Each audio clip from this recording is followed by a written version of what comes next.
तशा आईच्या मनातील भावना व्यक्त करणं हे कठीणच आहे, पण मी केलेला एक छोटासा प्रयत्न। कवितेचे नाव आईची आरोळी।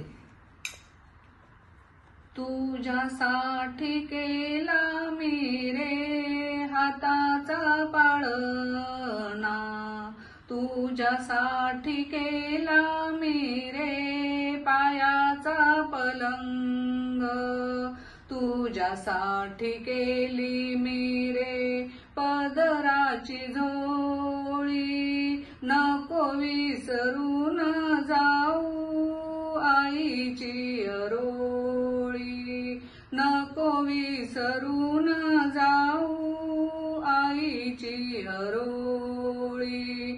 तुझ्यासाठी केले मी रे व्रत आणि वैकल्य, तुझ्यासाठी केला मी रे दान आणि धर्म, तुझ्यासाठी केली मी रे पायाची ही वारी, नको विसरून जाऊ आईची आरोळी, नको विसरून जाऊ आईची आरोळी।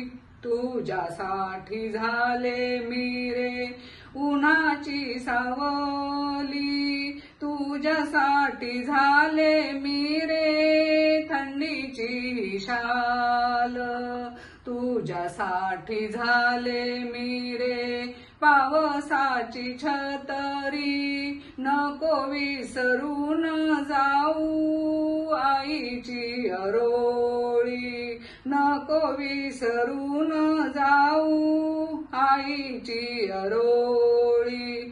तुला देऊ केले मी रे ज्ञान आणि साधना, तुझ्यासाठी केले मी रे धन आणि द्रव्य गोळा, तुझ्यासाठी केली मी रे झोपेची ही होळी, नको विसरून जाऊ आईची आरोळी, नको विसरून जाऊ आईची आरोळी।